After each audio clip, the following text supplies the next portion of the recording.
My latest message shocked many people. A lot of people were in the comments, you know. But I know that a lot of people understood it too. But then there will be this category of people that will disagree with something just because they're hearing it for the first time. They have not sat down to really think about this thing. Wait, what this guy is saying is true.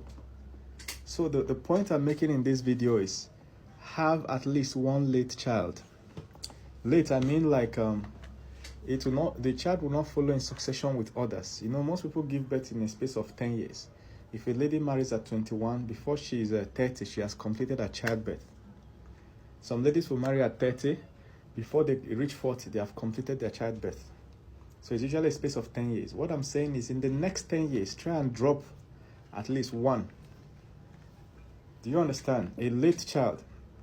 If you married really early, you can even do two. So let's say when you married, you gave birth to 3, because in your 20s, a lady marries at 24, gives birth to 3, because they are financial. That is how much they can take care of. Next 10 years, she's somewhere around 34, 35, and their finances are stabilized. She should give birth to at least one around that 35 too. I'll tell you why. If she gets to 40, 40 something, she can still drop one. I'll tell you the reason for one late child. Then you start understanding why some families do it. You see some families where the second to last born is 8 years older than the last born. It will be like it's a mistake. It's not a mistake, it's brain work. The reason is because when you get old age is a very lonely period. The way you have a 10-year period when you give birth to all your child, there's going to be a 10-year period, all of them will leave your house forever. Once they go to university, from that university, they will go for NYSC. From that NYSC, they will continue working there. Some will travel out of the country. They will never really come back to your house again. And usually this happens in your 50s. From your 50s, your children are already 20-something years old. Some have entered their 30s, depending on when you married. From that 50, it's only you and your husband or wife in the house. 60, 70, 80. That's another 30 to 40 years, 90 years of loneliness. But the difference between that loneliness and the one before you gave birth to them is that before you gave birth to them, you had only 1 or 2 years. Most couples give birth to second year of marriage. And you are now used to growing with them for 20 years. Now all of them disappears. It's only phone calls you'll be making. Some parents, once their child goes to university, they will not see that child up to 20 times again. Because in the university, 1 year, the child will come back once, 2 years, once. After 4 years, you have only seen your child 4 times. They will go NYSC, you see them only once. Then they start working once in 2-3 years before they will come and see you. You will not see them up to 20 times again till you die. So that loneliness is what actually kills many people. Loneliness kills. Do you know that?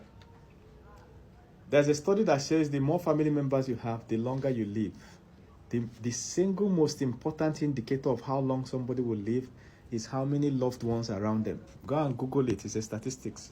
So when I'm saying have more children, I'm not making it up. You know, people try to counter by saying, why would you have more children when you are broke? I'm not talking to broke people. If you are broke, get out of my channel. You know, or at least go and work and make money. Make money so you can give birth to the number of children you truly desire. Don't let poverty be telling you that you just need one child. It's poverty that is talking to you. And you, instead of addressing that poverty, you are projecting that voice of poverty to others. If you're in a country, some people will travel to a country because of the difficulty of making money there. They are working in low-paying jobs. It will now influence how many children they want to give birth to. Instead of addressing the issue of, why am I even in a low-paying job? I know a bank manager that is a cleaner that traveled out. She became a cleaner. Now imagine that cleaning work is now influencing the kind of family she wants to build. Do you understand? Instead of saying, look, I'm actually a bank manager, why don't I actually try my best to go into the banking industry in this country? If you really face your financial challenges, you will solve it within 2-3 years. You don't underestimate how intelligent you are. The only reason you are not solving is because you are using your intelligence to clean floor and do menial work that is paying you. If you really face your financial challenge, right now I'm saying it, if you take it up as a challenge and say, I'll multiply my income by 5 by 10 this year, you'll be surprised before December that your income has increased. Maybe it may not even reach by 5 or 10, but you have what do you call it, untied yourself from that stranglehold of little income. When you have enough money, you will see that you can actually make proper decision according to how it is in your mind. No longer influenced by cleaning work. There are so many broke ass people in my comments telling me don't give birth to a number of children. Is that what I'm saying? I'm not talking about broke people trying to give birth to too many kids. I'm saying that having too many kids is good, especially once you get your money, all right? There's nothing wrong with having as many kids as you want. There's nothing wrong. The bigger the family, the happier, the better, the richer. Picture your family reunion on a December like this. You know, different characters all came from you. Picture when your grandchildren are coming. Jeez. The world today is ruled by powerful families, not by people that were born one or two in their family. You understand? Are you talking about the Bush family? Touch one Bush person, let's see. One person that their surname is Bush, just touch them.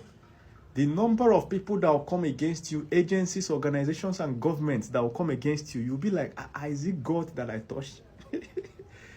And all of them are related. Some of them are no longer even answering Bush.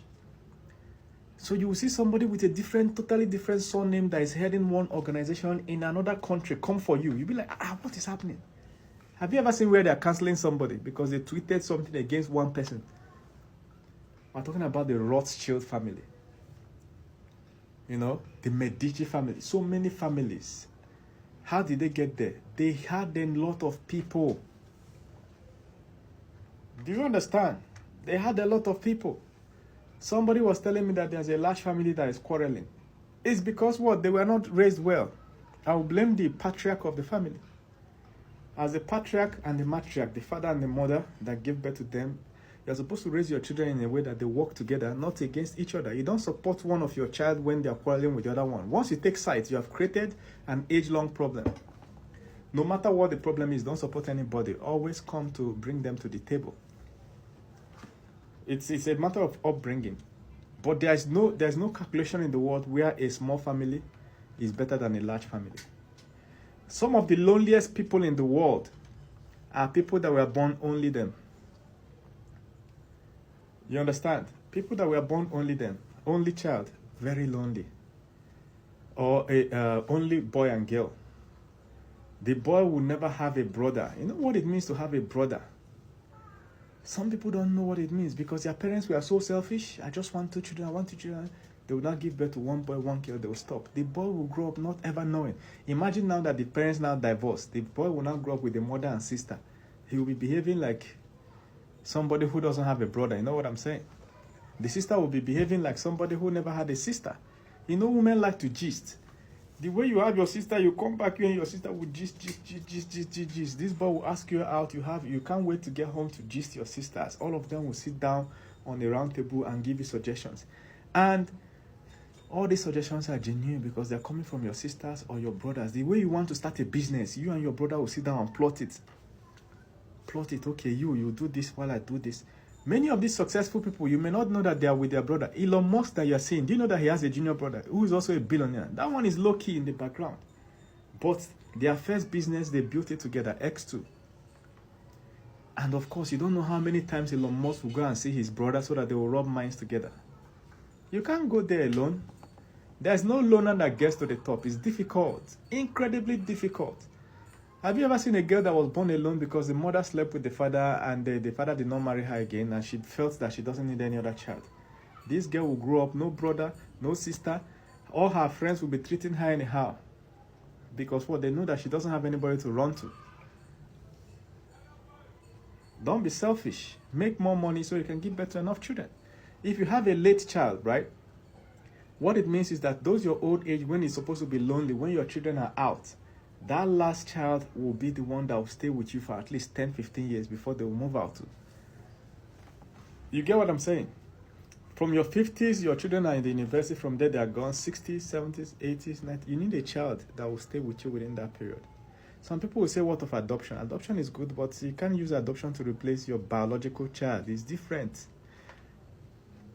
You can adopt, right? To add to some of your children, that is no problem. But you need to know that when you're adopting, you don't know the genetics they were born with.